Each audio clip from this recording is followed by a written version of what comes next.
Good morning, all of you.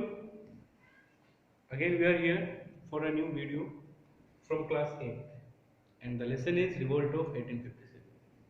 I know that you are familiar with this lesson because who don't knows about Mangal Pandey, Rani Lakshmibai, वीर कुंवर सिंह। तो बहुत सारे लोगों को आप इसमें से जानते हैं जो कहीं ना कहीं 1857 रिवोल्ट का ही पार्ट थे, जिनको इतिहास ने अमर कर दिया या उन्होंने इतिहास में अपने आप को अमर कर दिया। तो ज़्यादा टाइम नहीं लेंगे, we will start the lesson here, that is revolt of 1857. The condition of India was very bad on that time when the Britishers were ruling in India, and they were not giving any type of the freedom, and we were exploited by the Britishers. वो हमारे पे जुल्म करते थे, हमारा exploitation करते थे, हमारे को कोई राइट्स नहीं था। तो कहीं ना कहीं धीरे धीरे ये चीज़ें हिंदुस्तान के लोगों के मन में आ रही थी, और एक बार जब वो गुबार फूटा तो that was converted into the 1857 revolt. तो शुरुआत करते हैं इसकी। सबसे पहले देखेंगे कॉजेज ऑफ रिवोल्ट, रिवोल्ट के कारण क्या थे। हर चीज के पीछे कारण होता है, तो यहाँ पर भी कारण थे जिसको ब्रिटिशर्स ने नजरअंदाज किया या फिर जानबूझ के उसको करते गए, जिसकी वजह से उनको काफी नुकसान हुआ। और यही 1857 रिवोल्ट, जिसको हम first fight of the freedom कहते हैं, इसने एक चिंगारी पैदा की जो आगे जाकर 1947 तक फिनिश हो गई और हमारा देश आजाद। तो let's start the lesson, causes of revolt. First of all we will go for the political causes. Political causes में क्या था, सबसे पहले बात करेंगे लॉर्ड डलहौजी की, जिन्होंने डॉक्ट्रिन ऑफ लैप्स नाम का एक लॉ इंडिया में इंट्रोड्यूस किया, जिसके अंदर कहा जाता है कि अगर किसी भी राजा के नेचुरल हेयर ना हो यानी उसका पुत्र ना हो तो वो राज्य ऑटोमेटिकली अंग्रेजों के राज्य में चला जाए। ठीक है, तो इस तरीके से जब ये डॉक्ट्रिन ऑफ लैप्स लागू किया गया तो हिंदुस्तान के राजाओं ने काफी विद्रोह किया, विरोध किया, बट उसके बावजूद भी अंग्रेजों ने उसको पुश बैक नहीं किया, उसको पीछे नहीं खींचा, जिसकी वजह से उन्होंने बहुत सारे जैसे झांसी, सतारा, पूना, इन राज्यों को अपने राज्य में मिलाने में सफलता हासिल की। पर ऐसे टाइम पे रानी लक्ष्मीबाई और इस सब ऐसे बहुत सारे लोगों ने क्या किया, मिलके रिवोल्ट किया। उसके बाद एक और इश्यू था, अवध का इश्यू। लॉर्ड डलहौजी ने फिर यहाँ पर चाल चली, उन्होंने अवध के राजा, ठीक है, उनको वाजिद अली शाह, उनको इस शर्त पे हटा दिया कि ये राजा जो है अच्छा नहीं है, एडमिनिस्ट्रेशन नहीं कर पा रहा है, और उनको भेज दिया जेल कलकत्ता। जबकि अवध की जनता जो थी अपने राजा से बहुत प्यार करती थी। लोग भड़क गए, जनता भड़क गई, क्योंकि उनको सच्चाई पता थी कि भाई राजा हमारा ठीक था, जानबूझ के उसको हटा दिया गया। उसके बाद अवध की जनता के ऊपर टैक्स पुट किया गया और फिर यहाँ पर भी रिवोल्ट की आग जली। फिर बात करेंगे बहादुर शाह जफर की। बहादुर शाह जफर जो हिंदुस्तान के आखिरी मुगल राजा थे, उनको क्या किया गया, उनको कलकत्ता के अंदर जेल में भेज दिया गया। ठीक है, लास्ट में, ताकि वो अपनी लाइफ को क्या कर सके, वहीं पे जी सके। शुरुआत में उनके साथ क्या हुआ देखो, बहादुर शाह जफर जो राजा थे, उनको शुरुआत के अंदर ये किया गया कि उनको लाल किले के अंदर कैद कर दिया गया और बोला कि भाई अब आपकी लाइफ ये, इसके बाहर आप नहीं जाएंगे, और उसके बदले में आपको पेंशन मिलेगा। ठीक है, जो पैसा आपको मिलेगा, पेंशन मिलेगा, और आप you will not go outside of that Qila. And उसके बाद एक और रूल लगाया गया कि भाई आपके बाद जो भी राजा होगा उसको मुगल टाइटल नहीं मिलेगा, कोई भी किसी भी तरीके का मुगल टाइटल नहीं मिलेगा, आपका बेटा राजा नहीं होगा, आप आखिरी राजा हो। इसकी वजह से भारत की जनता काफी परेशान थी और उनको विद्रोह करने के लिए मजबूर होना पड़ा। We are coming on the next point here, the economic cause. Economic cause क्या था? इकोनॉमिक कॉज हमारे पास ब्रिटिश रेवेन्यू पॉलिसी।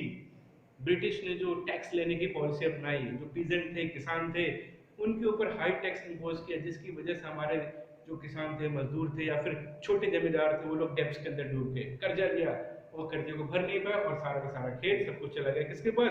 ब्रिटिशर्स के पास। ठीक है, उसके बाद एक और टॉपिक यहाँ पे लिखा हुआ है इकोनॉमिक कॉज के अंदर, डी इंडस्ट्रियलाइजेशन। हमारा देश सोने की चिड़िया कहलाता था, हैंडीक्राफ्ट्स के अंदर हम लोग बहुत आगे थे, सब कुछ हमारा था, इंडस्ट्री हमारी थी। और जब ब्रिटिशर्स आए, इन्होंने क्या किया, हमारी इंडस्ट्रीज को दबा दिया, ऐसे नियम कानून बनाए, ऐसी प्रॉब्लम क्रिएट की कि हमारे देश का जो इंडस्ट्री था वो पूरी तरीके से क्या हो गया, चौपट हो गया, खराब हो गया, और हम एक ऐसे देश के अंदर कन्वर्ट हो गए जो केवल और केवल रॉ मटेरियल प्रोड्यूस करता था, और हमारे यहाँ से रॉ मटेरियल उठाते थे और अपने देश में ले जाके जमा कराते थे, वहां से फिनिश गुड लाते थे, हमारे देश में बेचते थे। यानी हम अंग्रेजों के लिए क्या थे, एक रॉ मटेरियल प्रोड्यूसर कंट्री थे, और उनके लिए एक बहुत बड़ा मार्केट जहां पर वो अपने फिनिश गुड को बेच सकते थे।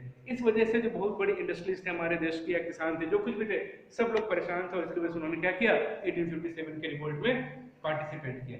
नेक्स्ट हमारे पास है सोशल एंड रिलीजियस कॉज। अंग्रेजों की आदत थी इम्प्रूवमेंट करना या ठीक करना, तो इसके लिए उन्होंने क्या किया, हमारे जो ट्रेडिशनल कल्चर थे, रूल्स थे, उसके अंदर उन्होंने इंटरफेयरिंग करनी शुरू की। ठीक है, जैसे सती प्रथा होगा, विडो मैरिज हो गया, इसके अंदर उन्होंने इंटरफेयर किया, जिसकी वजह से भारत की जनता उनसे नाराज हुई। ठीक है, और क्रिश्चियनिटी को बढ़ावा दिया, उन्होंने कन्वर्ट करने की कोशिश की हिंदू और मुसलमानों को, किसके अंदर, क्रिश्चियनिटी के अंदर। फिर बात करते हैं जो पंडित थे, मौलवी थे, they were ruling, they were having the rules and regulation for the society, उन्होंने उसको मानने के लिए मना किया। तो ऐसी बहुत सारी चीजें थी भगवान को लेके या फिर हमारे डेली लाइफ को लेके, जिसकी वजह से अंग्रेजों ने तो वहां पे इंटरफेयर किया, उसकी वजह से भारत के लोग उनसे बहुत ज्यादा नाराज थे, और उसके लिए फिर यहां से भी क्या हुआ, रिवोल्ट की आवाज उठी। अगला है मिलिट्री कॉज। मिलिट्री कॉज एक सबसे बड़ा कारण था कि भारत के जो सिपाही थे वो खुश नहीं थे। They were serving for the Indian as Indian for the Britishers, but the equality was not there. Bharat के सिपाही ब्रिटिश सेना में थे तो केवल सिपाही थे, और वो भी नाम के, उनको किसी भी तरीके का एक्स्ट्रा अलाउंस नहीं मिलता था। उनकी हायर पोस्ट सूबेदार मेजर तक होती थी, सूबेदार के आगे वो जा नहीं सकते थे, यानी कर्नल जनरल ऊंची पोस्ट पे नहीं जा सकते थे। फिर कई बार ऐसे भी सुनने को लिया है कि भाई दाढ़ी और मूछें कटवाओ, मुसलमानों के लिए मूछ और हिंदुओं, मुसलमानों के लिए दाढ़ी और हिंदुओं के लिए मूछ, क्या इंपॉर्टेंस आपको पता है। तो इस वजह से भी हुआ। बड़े नेता जो अंग्रेज नेता होते थे, सॉरी अंग्रेज ऑफिसर्स होते थे, वो अपने कलीग्स के साथ अच्छा व्यवहार नहीं करते थे। सैलरी में बहुत ज्यादा डिफरेंसेस था।